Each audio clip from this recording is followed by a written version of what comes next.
What is your go-to way of impressing a girl? Sometimes I wish I was the guy at the club who's like, looking hot. I will panic and leave. Has there been a bad proposal story? The two people met each other, had like a minute of awkward conversation, and our guy friend proceeded to spill wine on her, or beer on her, in the first meeting. Do you count just not asking the question as a bad proposal story? Because often I have thought, should I ask someone out? And I'm like, you know what? Don't need to deal with that stress. We have a segment called Awesome Shots where we ask 7 interesting questions and we expect quick and honest answers. And as they say, the answers should be full of fire. First question, so I'll ask a question and then Vihaan can answer and then Rahul can answer. Okay, so we start. Vihaan, in the show, you're clearly not able to generate good pickup lines, for sure. You've had weird situations. But I would want to know, what is your go-to way of impressing a girl if you can enact it? Enact it? Yeah. Flirt with the camera is what you're saying? Yes, absolutely. Go for it. Look, one thing you have to understand about me is I'm very shy. In fact, in all the cases where I've been with someone, they have made the first move. I'm not making this up. I wish I was. All I do is compliment them and I smile and I hope they get the message and I hope they replicate and I hope it's very sweet and wholesome. That's my go-to style. Okay. So I'll be like, hi, you look so nice today. You look fantastic in that dress or whatever. I'll just compliment her and see how they respond to it. I think it's a very gentlemanly way of going about things. Sometimes I wish I was the guy at the club who's like, looking hot. But it doesn't work. It doesn't work with me. It's so weird. I feel it's so sleazy. It generally doesn't work like that, by the way. Rahul is right. Okay, great. So I don't wish I was that guy. I wish I'm the way I am right now, which is true. So I don't wish anything. I would try to listen to what they're saying and then maybe make some conversation out of that, because if I try and think about what to say, I will come up with nothing and then I will panic and leave the room, and that I feel like would not be very impressive. So I just sort of go off of what they're saying and try and, Rahul's lying. He has a smoldering gaze and he leans in real close and he says, baby, can I buy you a drink? I'm not making... This is Rahul. Yeah. He's going to... By the end of this interview, he will have convinced you that I'm his friend with the bro. Yeah, he's the friend who told me all the tips. Okay. When was the last time you lied to someone? Whoa. Last time I lied to someone. I mean, I say white lies all the time. But lied. Like a crazy lie. Oh, crazy lie. See, my white lies are I'll be 10 minutes late, but I'm actually 15 minutes late. Like that, I do. But crazy lies are I don't think I've ever... I'm sure I have lied in my life. But I can't remember the last time I've lied. I tend to be very perhaps too truthful about some of the things I say, and sometimes it gets me into trouble. But I feel I don't like to hide behind a lie. Yeah, I feel like that's not the best process when navigating through life. Lying is stressful. I have to keep track of what I said. Yeah, it's like participating in a movie. Yeah, suddenly there's too much going on. The stakes are raised for no reason, and then you have to remember all the rules of the lie and what implications it might have. And has someone said that lie to their best friend who I'm now meeting? So it's just easier to be honest, because I've screwed myself over by lying more than I've screwed myself over by being too truthful, I think. Yeah. What is the weirdest superstition you always believe in? I don't really believe in superstitions overall. So okay, probably nothing. But though, actually, you know what? I remember I had there was one IPL season where my favorite team was playing and I decided to wear their jersey every single time they played, and they reached the final, I think, or the semi-final. And then that day, was it Chennai Super Kings? It was Sunrisers Hyderabad. And I don't know why I support them, but point is that when they reached the semi-final, I decided that I'm not a superstitious person, so I will not wear the jersey and I'll let them perform by themselves. And they proceeded to lose. And then I thought about that for many months. I was like, am I superstitious? It was your fault, Rahul. Did I do that? But I don't know. So we're pretty similar. So even my answer is I'm not much of a superstitious guy. I know some people in my family have a belief that if you cut nails at night, it's a bad omen, which makes no sense to me. But in terms of, I've been, I mean, I'm a very like practical guy, but I've been recently getting into manifesting and seeing how that affects my life, like saying affirmations every day and seeing how that affects my mind space. So it's not really superstition, but it's more like spiritual, I guess. Yeah. Sorry. Okay. What has been the most embarrassing moment for you in a public place? What are these questions? Just finding everything that is wrong. Do you want to go? The first thing that came to my mind was I was in school and I was the MC for a talent show, which was a bad decision on the part of everyone involved because I'm not capable of being in front of so many people. And I had to introduce the performers.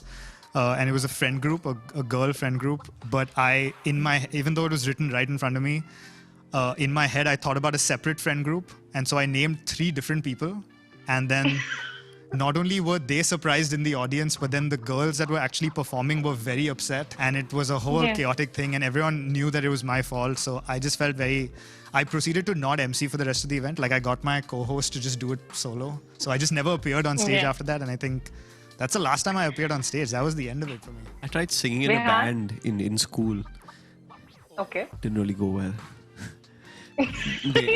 They turned the guitars up over me. So I was just as if I had no mic at all. Your embarrassing thing is so cool.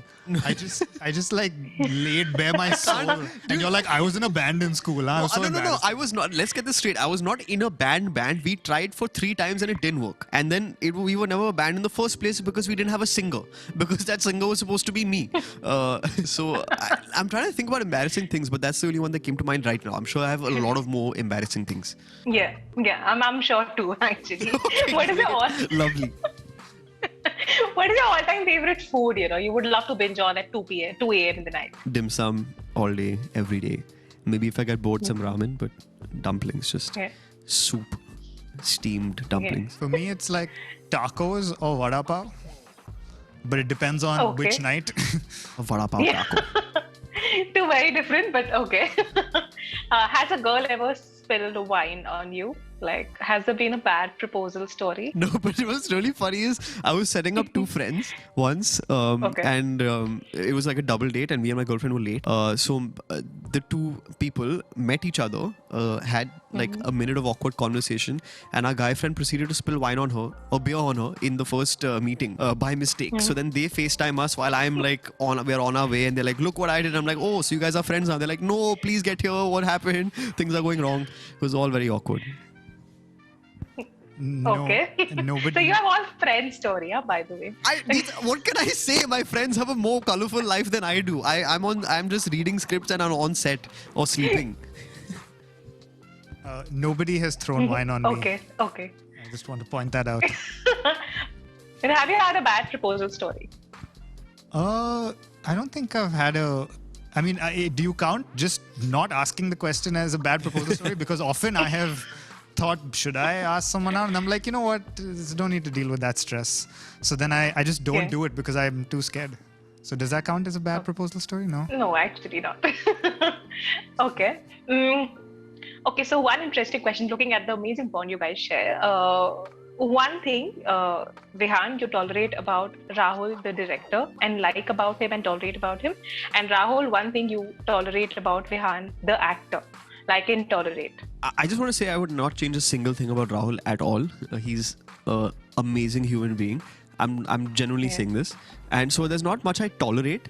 There's stuff I find interesting and I find funny. Like when he's angry, he won't show emotion. Or when he's even like ecstatic, he won't show that emotion. He'll just smile and be like, yeah, that was nice. And I'm like, Rahul, what else? He's like, no, it was nice. And he's like operating on a certain like level in terms of emotion, which is great. Yeah. For a lot of situations as well. Like on set, it's stressful. It's crazy. I've never seen him get like flustered. It's like, wow, this is the man who's at peace. He's like Bodhisattva. And but one thing I love about him, he's just like so honest and so real and so like grounded. Like there's no airs about him. Like he'll just say it and he'll have your best interests at heart. And he's a genuinely good human being. And I think that's the most important thing when working on set with people for extended periods of time, for them to be good human beings. Wow, yeah, that was an emotional I love answer. Rahul. It was If that indeed. wasn't apparent. I also, I mean, I don't have anything that I have to tolerate about Vihaan. I feel like I actually felt initially that, okay, you know, we're casting this person, whoever it is, even before it was Vihaan, I knew that I was going to have to spend a lot of time with this person. He was going to be playing a character that is like remotely kind of based on me. So there's going to be, it has to work. And I was pleasantly surprised that it just, like, it seamlessly worked. I think we very quickly became friends. We very quickly were like on the same page about everything. There was no issue at all. And I think that it was great having him on set every day. And this might be a stupid thing to say, but it's incredible for someone of his age that, I mean, he acts very well, but also his ability to just be on set constantly and just go through the sort of, you know, it seems like he's the most experienced person on set, which is so nice to have on set, you know, with your lead character. Thanks. Yeah, and it Looking truly at is. his expression. No, because, you know, I actually did fear that, like, with a young cast, it is possible that there'll be people that are new to this, and I'm new to this. So I wasn't feeling like someone else would be. I felt like people would be on the same level as me, and I was just pleasantly surprised that, I mean, he was a pro, which was amazing. Yeah. I genuinely mean this. Wow. Every time I would feel like shit, like so many hours, I'm so tired, I'm so flustered, I can't do my job. I'd look at Rahul and he'd just be sitting there nicely, just like having the best time in front of the monitor, just speaking calmly. I'm like, this is not that hard. Rahul's been doing it. He came before you. He's leaving after you. He's been working on this for many more months than you have. He can do it. Why can't you? So I was like, cool. It was great. Wow. Your bond is amazing, touch wood. Like, really, it looks very good. Very, very good, in fact.